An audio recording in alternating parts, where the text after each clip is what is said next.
أولم يتفكروا في أنفسهم ما خلق الله السماوات والأرض وما بينهما إلا بالحق وأجل مسمى وإن كثيرا من الناس بلقاء ربهم لكافرون۔ السلام علیکم ورحمۃ اللہ وبرکاتہ۔ بسم اللہ الرحمن الرحیم۔ میں ہوں ڈاکٹر کمل کیسر اور پروگرام قرآن نے کھولے راز۔ سورہ الفرقان کی آیت نمبر 48 میں اللہ سبحانہ وتعالی نے ارشاد فرمایا وَأَنزَلْنَا مِنَ السَّمَاءِ مَاءً طَهُورًا، اور نازل فرمایا ہم نے آسمان سے پانی، طہورا پاک پانی۔ لوگ کیا کر رہے ہیں؟ بارش ہوتی ہے اور بارش کو دیکھ کر ان کو اپنے دکھ یاد آ جاتے ہیں یا پکوان یاد آ جاتے ہیں، اور کرنے کی کیا ضرورت ہے؟ جو اللہ سبحانہ وتعالیٰ نے یہ بارش ہمیں دی، یہ پانی ہمیں دیا، اس میں اللہ تعالیٰ کی اس تخلیق کے اوپر غور و فکر کرنے کی ضرورت ہے۔ واٹر سائیکل کو دیکھ کر یہ انسان یاد رکھے کہ ایک بہت بڑا سمندر کئی دفعہ ہماری آنکھوں کے سامنے ہوتا ہے، اور ایک اتنا ہی بڑا سمندر بادلوں کی شکل میں، بخارات کی شکل میں ہمارے سر کے اوپر بھی ہوتا ہے۔ اور یہاں پر نصیحت حاصل کرنے کی ضرورت ہے کہ اللہ کی قدرت میں ہمارے لیے کیا کیا نشانیاں ہیں، اور آج ہم اسی نشانی پہ بات کریں گے کہ قرآن نے کیا کیا راز کھولے ہیں۔ میرے ساتھ موجود ہوتی ہیں ڈاکٹر عالیہ اکرم، جو کہ اسسٹنٹ پروفیسر ہیں عربک لینگویج اور لنگوسٹک میں، چیئرپرسن ہے فیکلٹی آف عربک میں، اور اسی طرح میرے ساتھ ہیں سائمہ، جو کہ قرآن کی اسٹوڈنٹ ہیں، ٹیچر ہیں، اور قرآن کی جو آیات ہیں ان کو بہت خوبصورتی سے سائنٹیفک فیکٹس کے ساتھ ریلیٹ کرتی ہیں۔ السلام علیکم ورحمۃ اللہ وبرکاتہ۔ وعلیکم السلام ورحمۃ اللہ۔ جی ڈاکٹر عالیہ، میں آپ سے جاننا چاہوں گی کہ پانی کے لیے جو قرآن پاک میں لفظ آتا ہے ماء، اور اس کو کہتے ہیں، تو کیا بارش کے لیے بھی یہی لفظ استعمال کیا گیا ہے؟ جی، بنیادی طور پہ تو ماء پانی کو ہی کہتے ہیں عربک میں، لیکن جب اللہ تعالیٰ فرماتے ہیں نا وَنَزَّلْنَا مِنَ السَّمَاءِ مَاءً، تو آسمان سے پانی اللہ تعالیٰ بارش ہی کی صورت میں اتارتے ہیں۔ یہاں پہ ماء سے مراد بارش ہے۔ ویسے مطر لفظ ہے بارش کے لیے، اور بھی بہت سے الفاظ ہیں، اور اس میں مختلف ٹائپس جیسے بارشوں کی ہوتی ہیں نا، اس کے مطابق ہے۔ فَإِن لَمْ يُصِبْهَا وَابِلٌ فَطَلٌ، وابل ہے بہت شدید تیز موسلادھار بارش جس کے موٹے موٹے قطرے ہوں، کہ اگر اس باغ پہ بارش موسلادھار نہ بھی پڑے، فطل، طل ہے باریک یعنی دھیمی سی بارش، جسے ہم شبنم کے قطروں کو بھی طل کہتے ہیں۔ صحیح۔ غیث، یعنی یہ کمثل غیث اعجب الکفار نباتہ، ایسی بارش کہ جب کفار وہ کھیتی کو بڑھتا ہوا دیکھتے ہیں تو بہت انہیں اچھی لگتی ہے۔ غیث کا لفظ یہاں خاص اس طرح فٹ ہوتا ہے کہ یہ وہ بارش ہے کہ جو ضرورت کے وقت ہو اور ضرورت کے مطابق ہو، اور ہمیں پتہ ہے کہ کھیتوں کی اچھی افزائش کے لیے وقت پہ صحیح بارش کا ہونا کتنا امپورٹنٹ ہے۔ بالکل، جیسے ہمارے کسان ہر وقت دعا مانگتے رہتے ہیں۔ جی، اسی طرح کَصَیِّبٍ مِّنَ السَّمَاءِ فِیہِ ظُلُمَاتٌ وَرَعْدٌ وَبَرْقٌ، صیب بھی بارش کے لیے ہے، لیکن یہ ایسی بارش ہے جس میں اندھیرے بھی ہوں اور رعد یعنی گرج چمک بھی ہو، بجلی کی چمک بھی ہو۔ تو یہ مختلف الفاظ کے ساتھ اللہ تعالیٰ مختلف۔ اچھا، مدرارا، یہ بھی بڑی خوبصورت ہے، یعنی ایسی دودھ کی فراوانی۔ اچھا، ہاں، اور مدر ایسی اونٹنی جو بہت دودھ دے۔ صحیح۔ اب یہ اللہ تعالیٰ ایسی بارش کب برساتے ہیں، یعنی یہ وہ بارش ہے کہ جس سے خوب سبزہ اگے اور چارہ اتنا متوفر ہو کہ مویشی اچھا دودھ دیں۔ یعنی کہ جب ہم ٹرانسلیشن پڑھتے ہیں اور ہم وہاں پہ صرف پانی یا بارش یا اس طرح پڑھ لیتے ہیں یا موسلادھار بارش، تو وہ جو لفظ ہے جو وہاں پہ آتا ہے اس کے اوپر بھی مزید غور و فکر کرنے کی ضرورت ہے کہ اللہ سبحانہ وتعالیٰ نے اس میں ہمیں کیا کچھ فرمایا ہے۔ اور پھر دیکھیں نا کہ یہ مدرارہ اللہ تعالیٰ کہہ رہے ہیں یا قوم استغفروا ربکم ثم توبوا الیہ یرسل السماء علیکم مدرارا، یہ بارش تب ہوگی، یہ خوشحالی تب ہوگی اے میری قوم کہ جب تم اپنے رب سے استغفار کرو اور اس کی طرف لوٹ جاؤ۔ پانی کی ہم بات کرتے ہیں سائمہ، تو میں آپ سے یہ جاننا چاہوں گی کہ کیا پانی کے بغیر زندگی ممکن ہے؟ نہیں جی، یہ تو بالکل پانی is part and parcel of every living machinery, اس کے بغیر تو زندگی ممکن ہی نہیں ہے۔ اللہ سبحانہ وتعالیٰ نے قرآن میں فرمایا سورہ الانبیاء میں وَجَعَلْنَا مِنَ الْمَاءِ كُلَّ شَيْءٍ حَيٍّ أَفَلَا يُؤْمِنُونَ، اور ہم نے ہر چیز کو پانی سے پیدا کیا، تو کیا بھلا یہ لوگ ایمان نہیں لائیں گے؟ اب اگر آپ دیکھیں تو ہیومن باڈی کو ہی دیکھ لیجئے، جو 70% اس کا جو ہے وہ پانی ہے، ٹھیک ہے نا، اور اس کے بغیر ہمارے لیے زندگی ناممکن ہے. چند ایک دن ہی گزر سکتے ہیں پانی کے بغیر, ٹھیک ہے نا. ہوا کے بعد جو سب سے ضروری چیز ہے زندہ رہنے کے لیے وہ پانی ہے. اچھا, پانی جو ہے ہمارے اندر سے وہ تمام زہریلے مادے یا ٹاکسنز جو کہ میٹابولزم کے ذریعے پیدا ہوتے ہیں وہ پانی کے ذریعے سے ہمارے جسم سے نکل جاتے ہیں. پانی ہمارے گردوں میں مختلف موجود جو ٹاکسنز جیسے لیکٹک ایسڈ ہو گیا, یوریا ہو گیا, یورک ایسڈ ہو گیا, یورک ایسڈ, اس کو ڈائلیوٹ کر کے ہمارے جسم سے نکالتی ہیں. اگر صحیح مقدار میں پانی ہمارے گردوں کو نہ ملے تو وہ اس سے ہمارے گردے ڈیمیج ہو سکتے ہیں اور زندگی ممکن نہیں ہو سکتی. میرے ساتھ تو ایز اے ڈاکٹر ہوتا ہے کہ جب بھی میں کسی پیشنٹ سے پوچھتی ہوں کہ آپ پانی پیتے ہیں, جی بہت زیادہ, اور پوچھا جائے کتنا پیتے ہیں, جی 3 گلاس 4 گلاس. تو یعنی کہ ہمارے لوگوں کو یہ بھی نہیں پتا ہوتا کہ زندگی کی بقا کے لیے اور پورے آرگنز کے کام کرنے کے لیے صحیح طرح سے جسم میں کتنے منیمم یعنی کہ کم از کم 12 سے 15 گلاس آپ پیئیں تو وہ ریکوائرمنٹ پوری ہوتی ہے. بالکل. اسی طرح جو پانی ہے, خون میں جو پانی ہے وہ مختلف آئنز کو, گلوکوز کو, نیوٹرینٹس کو آرگنز کے لیونگ سیلز تک پہنچاتا ہے. صحیح. ایک ایڈلٹ کے لیے ضروری ہے, نارمل ایڈلٹ کے لیے, کہ وہ 10 سے 12 گلاس پانی روزانہ پیے, اس کو ضرورت ہے اس چیز کی.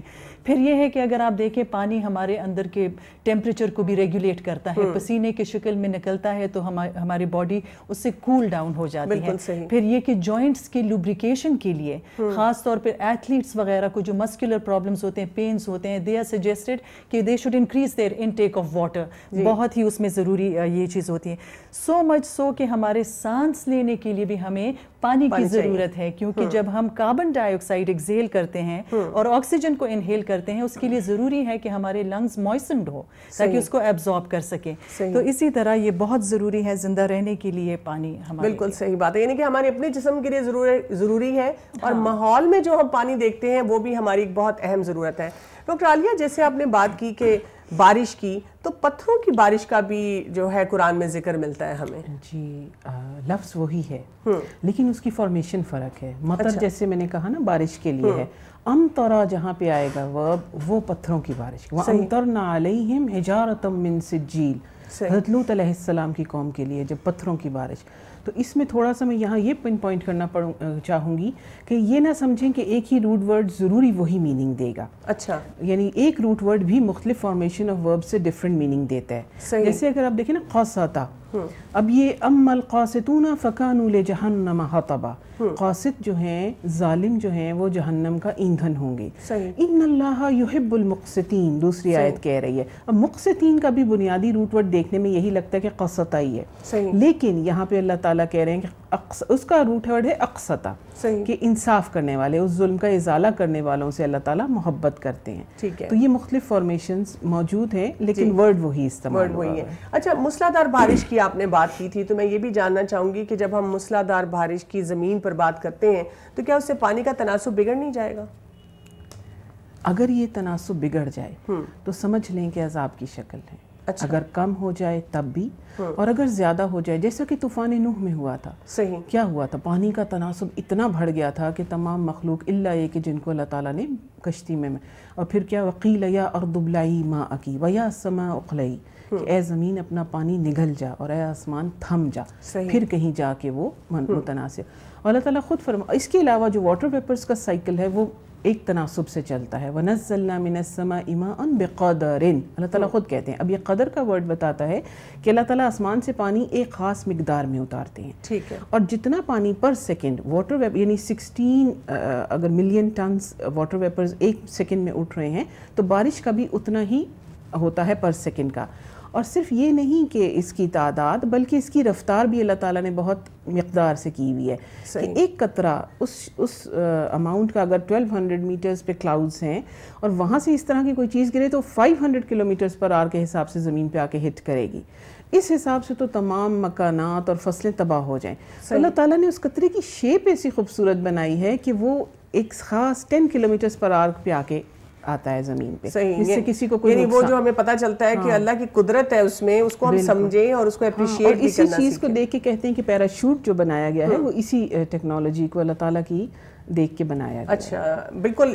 یہ بھی میں نے ایک بک میں پڑھا تھا کہ بہت ساری چیزیں جو نیچر میں موجود ہیں لوگوں نے وہیں سے انسپائر ہو کے بہت سے مفید کام کیے.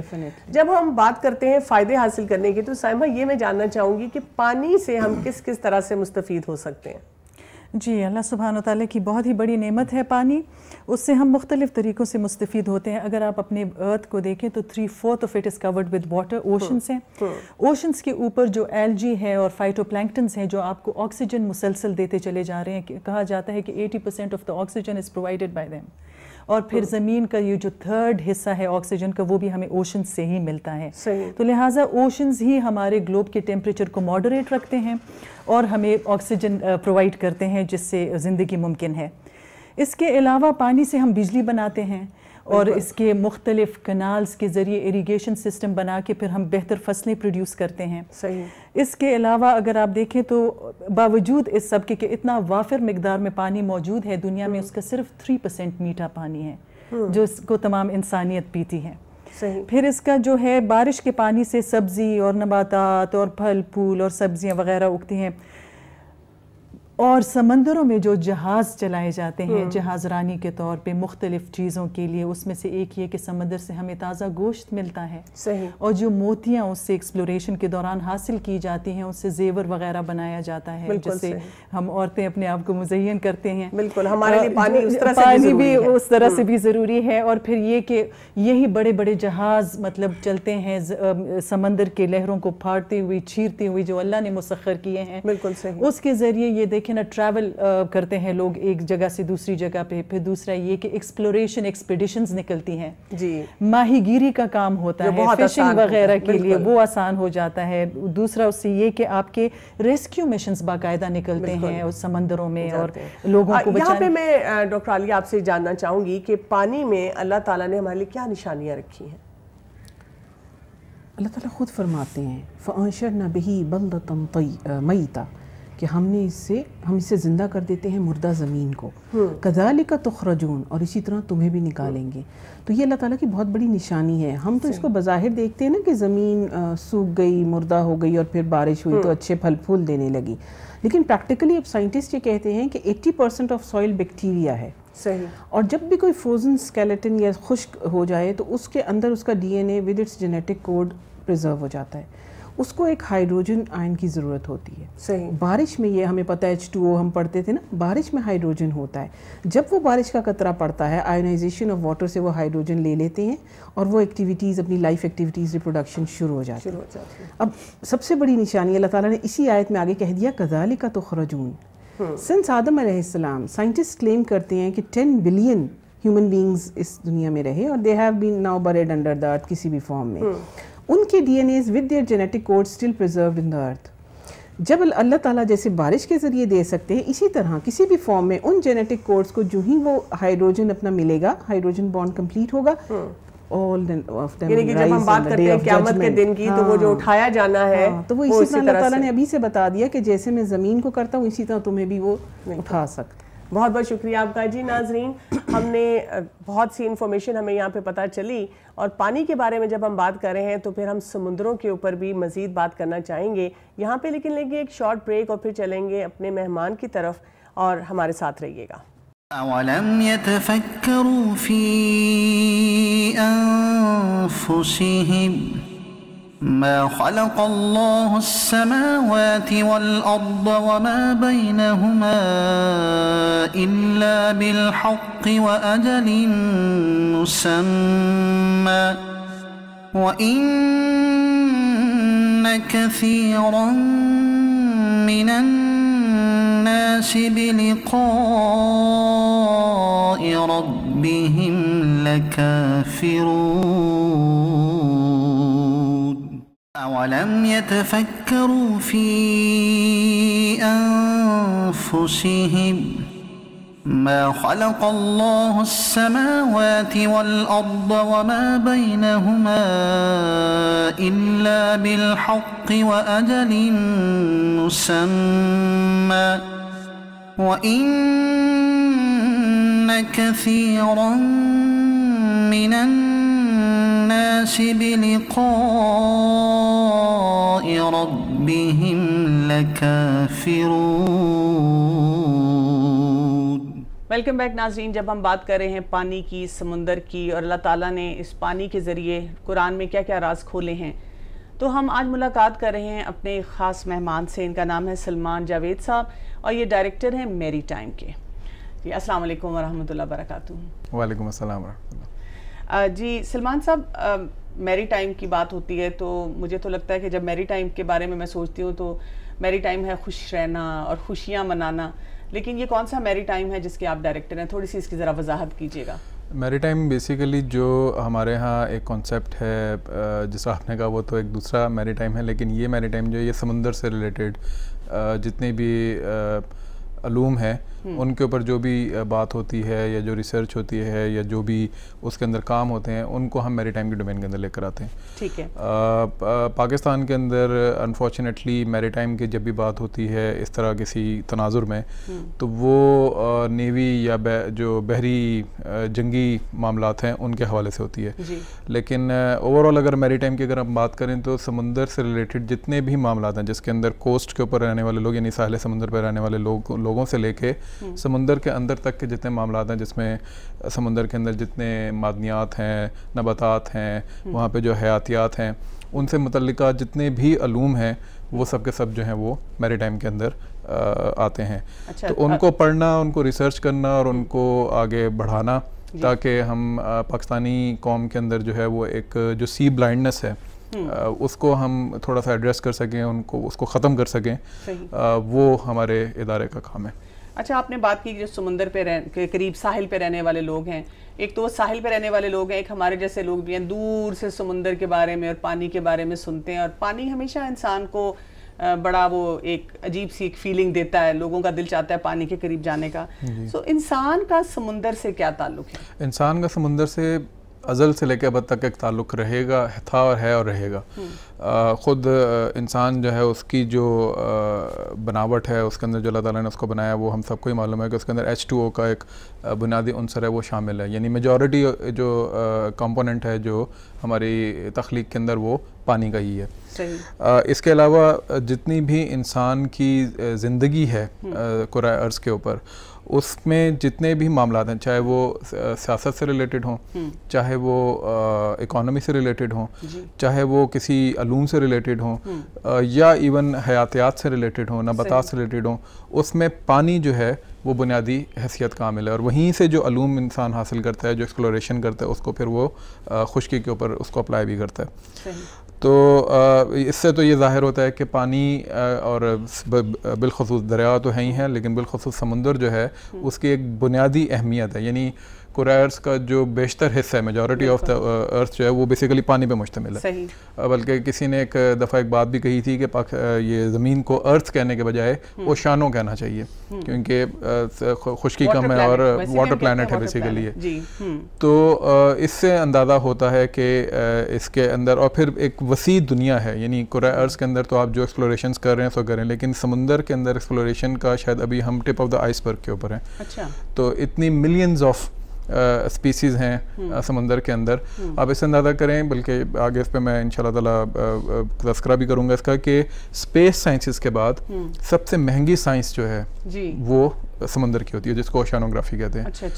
تو لیکن انفارچونیٹلی ہمارے ہاں چونکہ اس کا اتنا زیادہ نہیں ہے, ادراک نہیں ہے, تو ہماری اس کے اوپر اتنی انویسٹمنٹ یا اتنی ریسرچ بھی اس سائڈ پہ ہم نہیں لگتے. حالانکہ ہمارا ایک انسٹیٹیوٹ فار اوشانوگرافی موجود ہے پاکستان کے اندر, لیکن چونکہ ہمارے ہاں ایک جیسے میں نے کہا سی بلائنڈنس ہے, تو شاید لوگوں کا اس طرف اتنا رجحان ہے نہیں. بالکل صحیح. اچھا, جہاز رانی کی اگر ہم بات کرتے ہیں تو اس کے کیا مصارف ہیں؟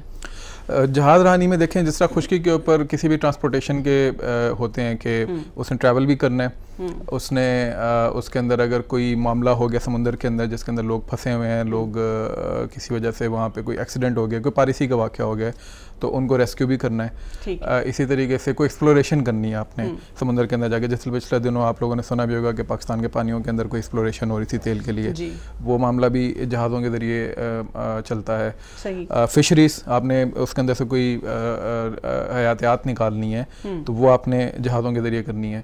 اسی طریقے سے اس کی اپنی ایک جیوگرافی ہوتی ہے پوری اس کی سمندر کی, اس جیوگرافی کو ڈیفینڈ کرنے کے لیے جو ممالک کرتے ہیں اس میں پھر حربی جہاز جو ہیں, جو جنہیں آپ وار شپس کہتے ہیں, وہ آتے ہیں. ویسے وہ میپس پہ تو مارک نہیں ہوتی, وہ جو ساری لائنز ہیں اس کی میپس پہ وہ ہوتی ہیں بالکل, اور اسی کو ہی بیسیکلی ہائیڈروگرافی کا ایک باقاعدہ پورا ایک سبجیکٹ ہے جس کے اندر پھر وہ اوبیسلی وہ ڈیمارکیشنز اس طرح ویزیبل نہیں ہوتی ہیں جس طرح زمین پہ ہوتی ہیں، لیکن بہرحال وہ ایک پوری سائنس ہے، باقاعدہ ایک ٹیکنیکل سائنس ہے، اور ہائیڈروگرافرز جو ہیں پوری دنیا میں موجود ہوتے ہیں. پاکستان میں بھی انسٹیٹیوٹ فار ہائیڈروگرافی موجود ہے کیونکہ پاکستان کی جو پھر ڈیمارکیشن ہے سمندروں کے اندر انہوں نے وہ کی ہوئی ہے، اور وہ پھر بتاتے ہیں کہ آپ کی سمندری حدود کہاں تک ہیں، انٹرنیشنل واٹرز کہاں سے شروع ہو رہے ہیں، دوسرے ممالک کے واٹرز کہاں سے شروع ہو رہے ہیں، اور وہ پھر آپ کو اسی طریقے سے لے کے چلنا ہوتا ہے. تو وہ پھر جی پی ایس سسٹمز اور وہ سارے وہاں پہ زیادہ وہاں پہ. اچھا یہ بتائیے گا کہ پانی کے ذریعے جو مختلف قسم کی ٹریولنگ ہوتی ہے اس میں بھی کیا کیا اسپیکٹس ہمیں نظر آتے ہیں ورلڈ اوور اگر دیکھا جائے گا؟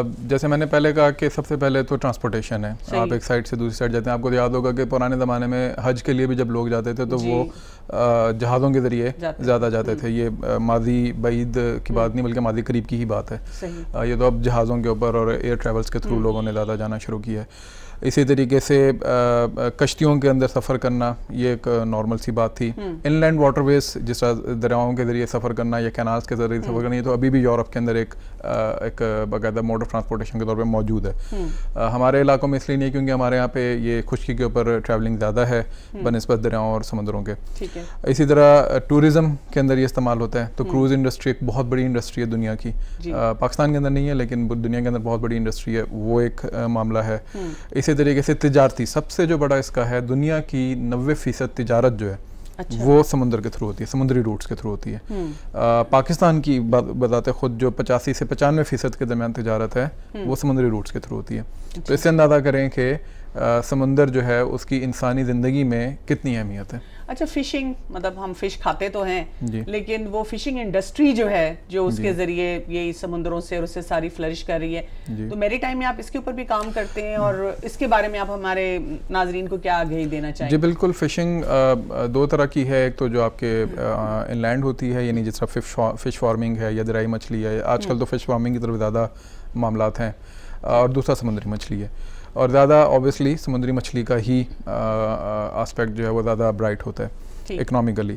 پاکستان کے جو پوٹینشیل ہے وہ تقریباً پروجیکٹڈ پوٹینشیل $3 بلین کی ہے اگر فشری انڈسٹری جو ہے اس کو باقاعدہ اچھے طریقے سے لے کے چلا جائے، اگر سٹینڈرڈز کو میٹ کیا جائے. انفارچونیٹلی چونکہ پاکستان کے سٹینڈرڈز میٹ نہیں ہوتے اور ہماری فش بہت زیادہ اسمگل آؤٹ ہو جاتی ہے.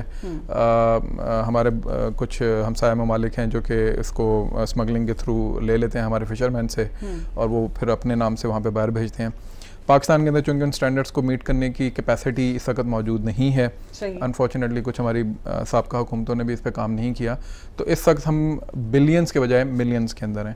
تو اس سے آپ اندازہ کر لیں کہ پاکستان کا اس وقت جو ٹوٹل جو ڈیفیسٹ ہے، جو امپورٹ ایکسپورٹ کا اکنامک ٹرمز میں جو ڈیفیسٹ ہے، اس سے اگر فشری کو ہی ہم ٹھیک کر لیں تو شاید فشری ہی ہمارا وہ ڈیفیسٹ جو ہے وہ کمپلیٹ کر دے گی. اتنی بڑی انڈسٹری ہے. خوراک اس کے علاوہ یہ پوری کرتی ہے. یعنی آپ پاکستان میں بے شک آپ سمندر کے قریب نہیں رکھ، لیکن ہر گھر کے اندر کسی نہ کسی طریقے سے مچھلی پہنچ رہی ہے. بالکل صحیح. تو اگر آپ مچھلی کے کاروبار کے اوپر، فشری انڈسٹری کے اوپر باقاعدہ اچھی توجہ دیں تو یہ صرف پاکستان نہیں بلکہ باہر کے ممالک کی بھی بہت ساری نیڈس کو پوری کرتے ہیں، آپ کی اکانومی کو بہتر کر سکتی ہے. اچھا یہ بتائیے گا کہ آپ نے ذکر کیا کہ کوئی ریسکیو آپریشنز ہیں وہ بھی ہوتے ہیں، وہ کس نوعیت کے ہوتے ہیں؟ مطلب زمین پہ تو ریسکیو کرنا آسان لگتا ہے، سمندر میں یا پانی میں ریسکیو آپریشنز کو رن کرنا تو یہ زیادہ بڑی اسٹرگل نہیں ہے؟ نہیں، یہ تو آپ نے بالکل بات ٹھیک کی کہ اسٹرگل زیادہ ہے. جس طرح قرآن اور حدیث کے اندر بھی سمندری معاملات کو ایک زیادہ فوقیت ہے، ان کا اجر بھی زیادہ ہے. وہاں پہ جو جہاد ہوتا ہے اس کا بھی اجر زیادہ ہے. تو یہ اس کی وجہ یہی ہے کہ سمندر کے اندر مشقت جو ہے وہ صبر، پیشنس، کیونکہ زمین نہیں ہے، کچھ دیکھنے کو نہیں ہے، دور دور تک پانی پانی ہے، اس کے ایک سی سکنس ایک الگ معاملہ ہے. تو اس کو سامنے رکھتے ہوئے اس کی ظاہر ایک مشقت زیادہ ہے. تو وہاں پہ سمندری طوفان آتے ہیں، سائیکلونز آتے ہیں، تو کوسٹ کے اوپر بھی جو لوگ متاثر ہوتے ہیں وہاں پہ اگر آپ نے کوئی ریسکیو آپریشنز کرنے ہیں، یا سمندر کے اندر کوئی کشتی پھنس گئی یا پائریسی کا واقعہ ہو گیا، یا ہاسٹیجز جس طرح بنا لیے جاتے ہیں، پائریسی ہوتی ہے تو وہ ہاسٹیج بنا دیتے ہیں، تو ان کو ریسکیو کرنے کے لیے جتنے بھی آپریشنز کیے جاتے ہیں وہ سب کے سب ریسکیو آپریشنز کے اندر آتے ہیں. اس کے اندر پاکستان کے اندر کوسٹ کے اوپر کوسٹ گارڈز ہیں جو کہ ساری کوسٹ کی وہ دیکھتے ہیں. پھر اس کے بعد پاکستان نیوی بھی ہے جو کہ اپنے ادھر معاملات دیکھ رہی ہوتی ہے. اس کے علاوہ وہاں پہ پانی کے اندر جو ہے پاکستان میریٹائم سیکورٹی ایجنسی ہے جو کہ سمندر کی پولیس آپ کہہ لیں. اور وہ ایک تو نیوی ہے نا، وہ آپ کے ایکسٹرنل تھریٹس کو دیکھتی ہے. جو پاکستان میریٹائم سیکورٹی ایجنسی ہے وہ آپ کے جو انٹرنل جو سمندری حدود ہیں ان کو وہ لک آفٹر کرتی ہے. اور وہاں پہ اس طرح کے کوئی بھی معاملات ہوں, چاہے وہ پائریسی سے ریلیٹڈ ہوں, اسمگلنگ سے ریلیٹڈ ہوں, کسی اور نارکوٹکس کا بھی پچھلے دنوں پاکستان کی تقریباً 14 ارب روپے کی نارکوٹکس جو ہے وہ انہوں نے کی ہے, پکڑی ہے وہاں سے. تو یہ بہت بڑی کامیابی ہے. تو اس طرح ہم چیزیں جو ہیں وہ دیکھتے ہیں جو کہ مختلف ادارے جو اپنا کام کر رہے تھے وہاں پہ. اچھا, یہ آپ کی بات سن کے میں یہ سوچ رہی ہوں, ایک تو یہ کہ وہ پائریٹس کے بارے میں تو ہم بچپن میں کارٹونز میں ہی پڑھتے تھے, ہمیں نہیں اندازہ تھا کہ آج کے دور میں بھی ایگزسٹ کرتے ہیں. اور دوسرا میں سوچ رہی تھی کہ چور جو ہیں وہ سمندر تک پہنچ گئے, انہوں نے سمندروں کو بھی نہیں چھوڑا. چوری سمندر سے ہی زیادہ ہوتی ہے. اچھا, زمین پہ تو چوری جو ہے وہ دیکھیں نا, اسمگلنگ جو ہے وہ آپ کی بارڈر جو زمین پہ جو بارڈرز ہیں وہ زیادہ اسٹرنجنٹ ہوتی ہیں. وہاں پہ بارڈر فینسز ہوتی ہیں, سب کچھ ہوتا ہے. تو وہاں پہ ایک معاملہ آبادی ہوتی ہے, وہاں پہ آپ نے اپنے ہرکارے چھوڑے ہوتے ہیں جو کہ نظر رکھتے ہیں. سمندر ایک پورس بارڈر ہے, جیسے آپ نے تھوڑی دیر پہلے ذکر بھی کیا کہ اس پہ ڈیمارکیشن نظر نہیں آ رہی ہوتی. تو وہاں سے آنا اور جانا, اگر آپ کی کوسٹ جو ہے وہ زیادہ سیکیور ہے, پاکستان کی انفارچونیٹلی اتنی سیکیور نہیں ہے, تو وہاں سے آنا اور جانا, وہاں سے اسمگلنگ کرنا, وہاں سے چوری چکاری کا ہونا, یہ بہت آسان کام ہے. تو ڈیفینیٹلی وہاں پہ ہوتی ہے. اور پائریسی تو ایک بہت بڑا فنومین ہے پوری دنیا کے اندر, اسپیشلی افریقن ہارن کے پاس جو کچھ ہوتا ہے وہ تو ہم, صومالیہ کے پاس جو کچھ ہوتا ہے وہ ہم سب کو ہی پتہ ہے. تو چونکہ گزرگاہ, میں نے جیسے پہلے کہا کہ تجارتی گزرگاہیں ساری کی ساری میجر جو ہیں دنیا کی 90% وہ سمندر میں ہیں, تو اتنا ہی وہاں پہ خطرہ بھی ہے اس کو لوٹنے کا, اس کو ختم کرنے کا. اچھا, مجھے ایسی فیلنگ ہو رہی ہے سمندر کے بارے میں اس وقت بات کرنے سے کہ ایسے لگ رہا ہے کہ مثلا جیسے ہم کہتے ہیں نا کہ زمین ہے اور اس کی بھی پوری ڈائنامکس چل رہی ہے, اسی طرح سمندر میں بھی ایکول, بلکہ مجھے لگتا ہے زیادہ ہی کوئی ڈائنامکس اس کی چل رہی ہیں. تو یہاں پہ جیسے ہماری جو زمینی حدود ہوتی ہیں اس میں ہم ڈیفنس سسٹم کو اسٹرانگ رکھتے ہیں, تو کیا ہمیں پانی میں بھی اپنے ڈیفنس سسٹم کو بہت اسٹرانگ رکھنا پڑتا ہے؟ جی بالکل ایسا ہی ہے. جس طرح زمین, پہلے تو آپ کی والی بات کہ یہ سمندر اور زمین کا جو مقابلہ ہے, بالکل ایسا ہی ہے. زمین ایک الگ, ایک پوری ایک پیرلل اکانومی ہے سمندر جو ہے, اور ایک پیرلل آپ کہہ لیں کہ ایک پیرلل ورلڈ ہے, ایک پیرلل یونیورس آپ کہہ لیں. ٹھیک ہے. تو اس میں باقاعدہ اس کے اپنے مبادیات ہیں, اس کے اپنے تقاضے ہیں, اور اسی طریقے سے وہاں پہ اس کا ڈیفنس بھی اسی طریقے سے اہمیت کا حامل ہے. تو جب سمندری روٹس کی بات ہو رہی ہے تو وہاں پہ پھر اس کی سیکیورٹی کی بھی بات ہوگی.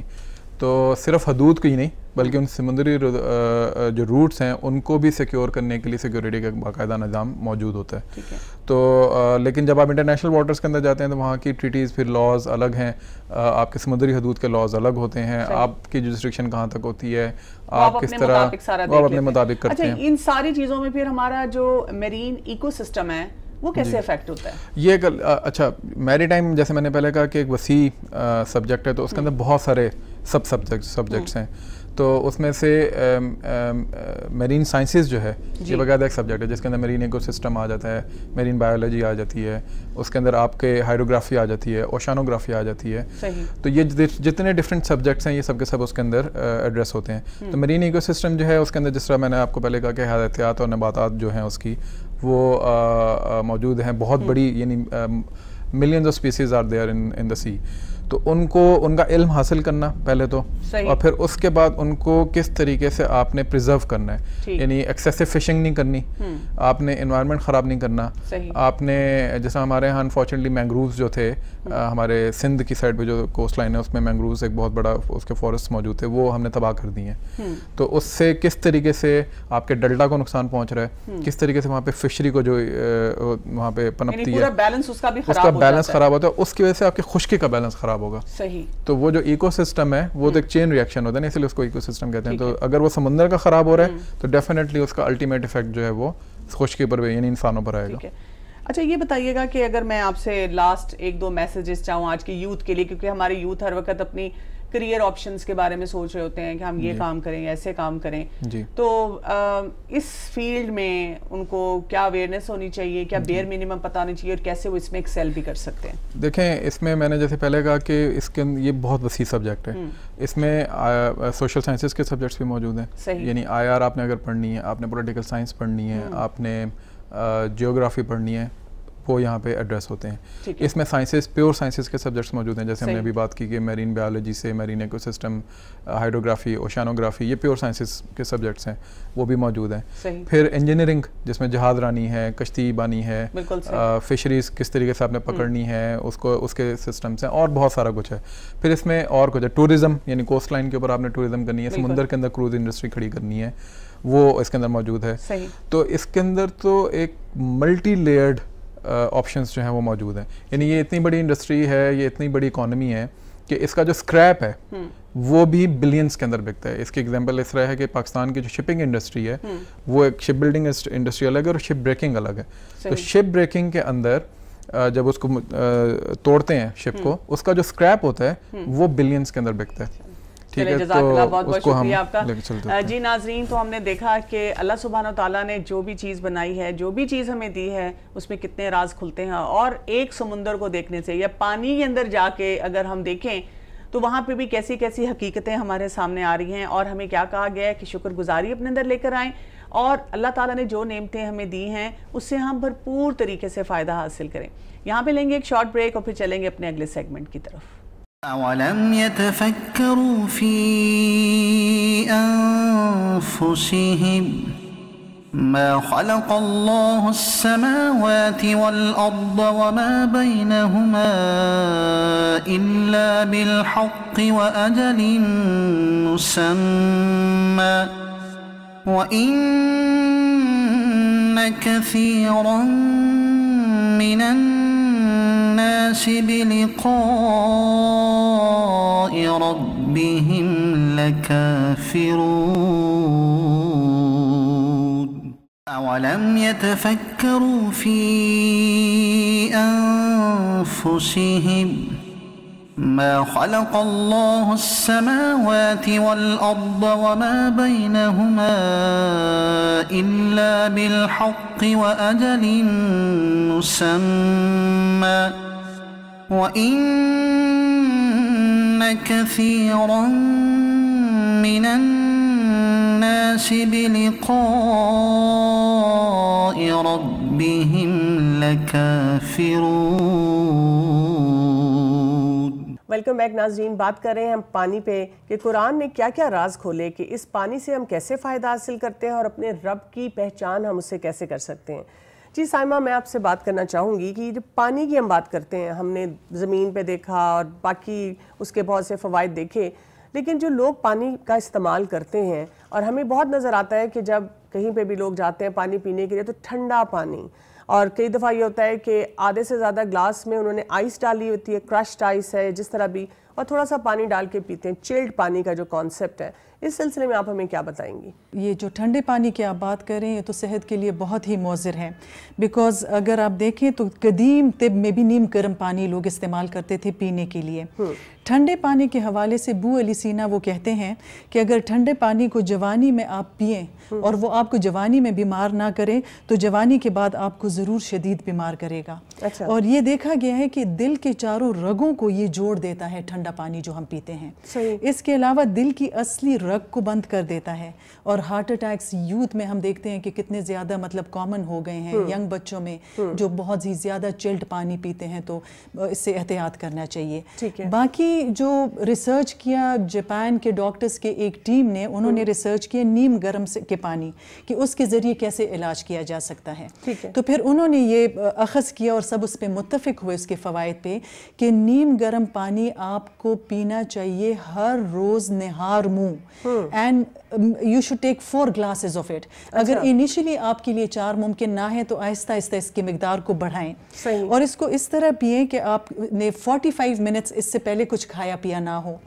اب اس کے جو علاج ہے مختلف چیزوں کا انہوں نے کیا ہے, اس کے ذریعے شدید سر درد, میگرین کا علاج ہے, blood pressure, high blood pressure کو سٹیبلائز کرتی ہیں, پھر خون کی کمی کا یہ علاج ہے, جوڑوں کے درد کو بہتر کرتی ہے, دل کے دھڑکن کا اچانک تیز ہو جانا یا کم ہو جانا اس میں بہت بینیفیشل ہے یہ نیم گرم پانی.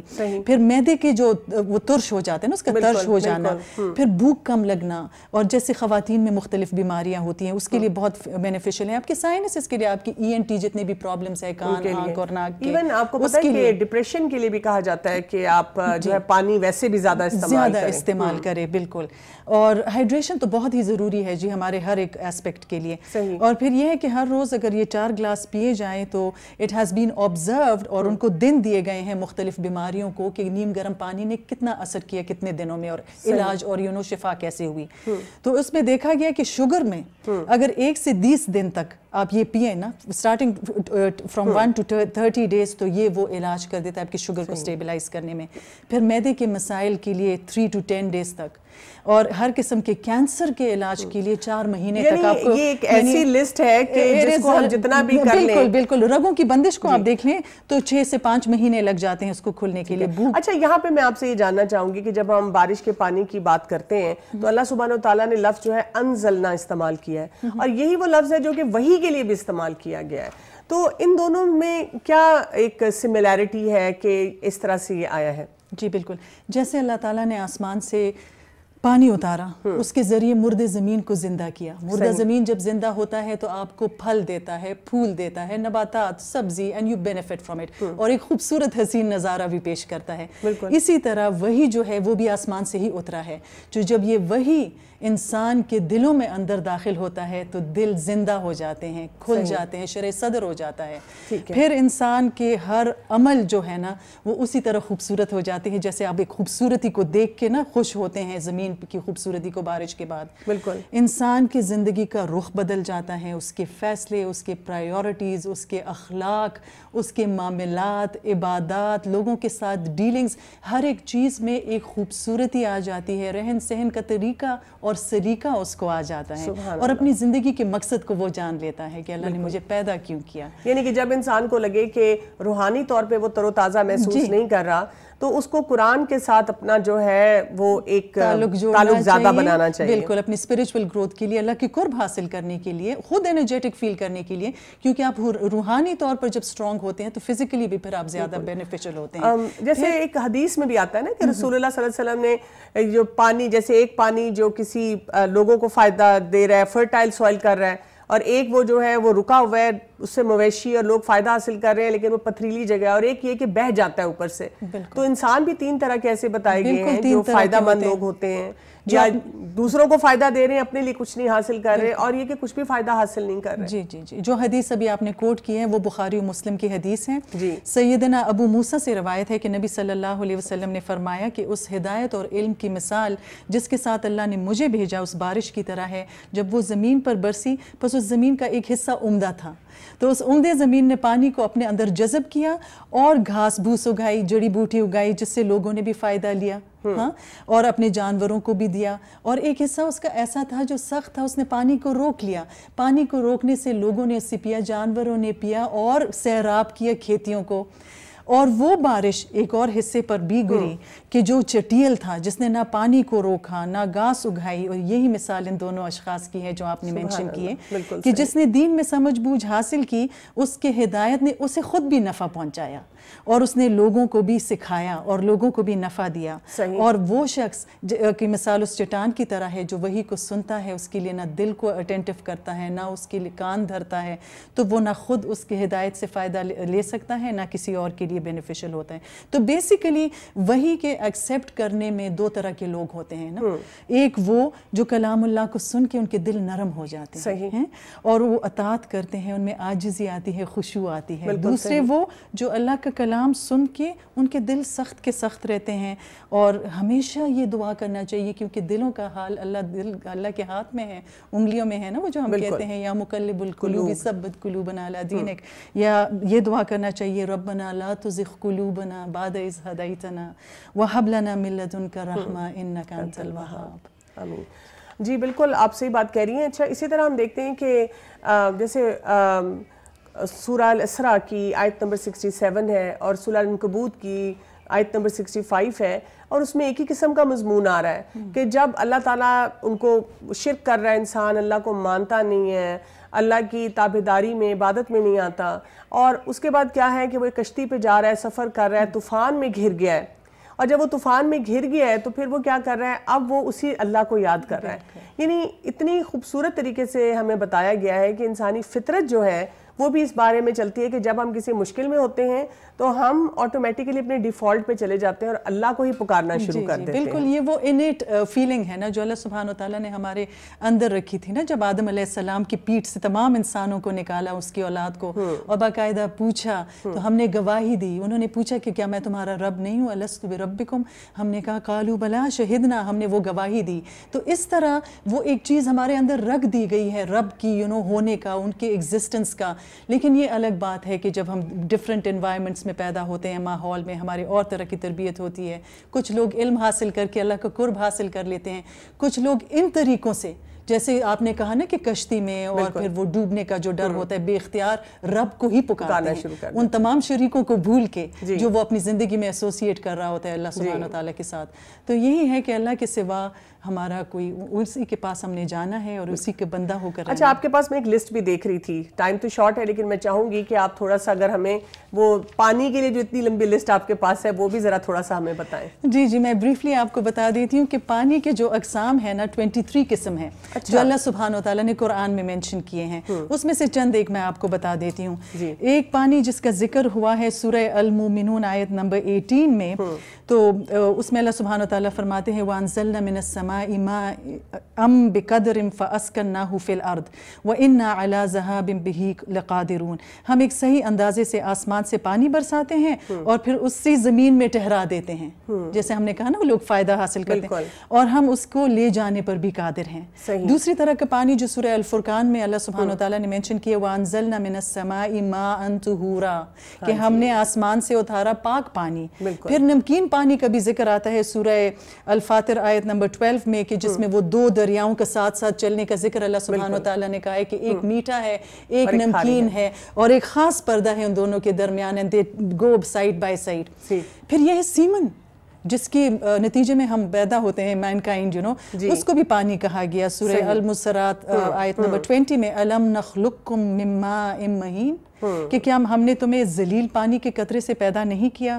پھر جنت کے پانی کا بھی ذکر ہے قرآن میں, سورہ الانسان میں آیت نمبر 17 اور 18 میں اس کا ذکر ملتا ہے, کہ جیسے اللہ سبحانہ وتعالیٰ فرماتے ہیں نا وَيُسْقَوْنَ فِيهَا كَأْسًا كَانَ مِزَاجُهَا زَنْجَبِيلًا, اور انہیں وہاں سے وہ جام پلائے جائیں گے جن کی آمیزش زنجبیل کی ہوگی. عَيْنًا فِيهَا تُسَمَّى سَلْسَبِيلًا, جنت کی ایک نہر ہے جس کا نام سلسبیل ہے. بالکل. پھر جہنم کے پانی کا بھی ذکر اللہ سبحانہ وتعالیٰ نے کر دیا سورہ کہف میں اِنَّا أَعْتَدْنَا لِلظَّالِمِينَ نَارًا أَحَاطَ بِهِمْ سُرَادِقُهَا وَإِن يَسْتَغِيثُوا يُغَاثُوا بِمَاءٍ كَالْمُهْلِ يَشْوِي الْوُجُوهَ بِئْسَ الشَّرَابُ وَسَاءَتْ مُرْتَفَقًا, کہ ظالموں کے لیے ہم نے وہ آگ تیار کر رکھی ہے جس کی کناتیں انہیں گھیر لیں گی, اور اگر وہ فریاد رسی چاہیں گے تو ان کی فریاد رسی ایسے پانی سے کی جائے گی جو تیل کی تلچٹ جیسے ہوگا, جو چہروں کو بھون ڈالے گا. بڑا ہی برا پانی چیز ہے پینے کا, اور بڑی ہی بری آرام گاہ ہے. تو یہ وہ چند ایک میں نے آپ کو 23 میں سے پڑھ کے سنا دیے ٹائم کی شارٹیج کی وجہ سے. جزاک اللہ خیر, بہت بہت شکریہ. جی ناظرین, ہم دیکھتے ہیں کہ ایک پانی کے اوپر اگر ہم غور و فکر شروع کریں تو قرآن نے کیسے کیسے راز ہمارے لیے کھولے ہیں, اور اگر ہم ایک وہ انسان جس کو ہم ملاح کہتے ہیں اس کو دیکھتے ہیں کہ وہ پانی میں کیسے جاتا ہے, کتنا دلیر ہے, کتنا وہ ایفیشینٹ ہے, اور کیسے ثابت قدمی سے وہ اپنے کام پانی کے اندر بھی انجام دے رہا ہے. یہی ہمیں سبق سکھا دیتا ہے کہ ہم اپنی زندگی میں کیسے صبر کو لائیں, کیسے شکر کو لائیں, کیسے اللہ تعالیٰ کی معرفت حاصل کریں. تو پانی پہ غور و فکر کیجیے گا, پیتے ہوئے بھی اور اس کو انجوائے کرتے ہوئے بھی. اجازت چاہوں گی. السلام علیکم ورحمۃ اللہ وبرکاتہ. أَوَلَمْ يَتَفَكَّرُوا فِي أَنفُسِهِمْ مَا خَلَقَ اللَّهُ السَّمَاوَاتِ وَالْأَرْضَ وَمَا بَيْنَهُمَا إِلَّا بِالْحَقِّ وَأَجَلٍ مُّسَمًّى وَإِنَّ كَثِيرًا مِّنَ النَّاسِ بِلِقَاءِ رَبِّهِمْ لَكَافِرُونَ.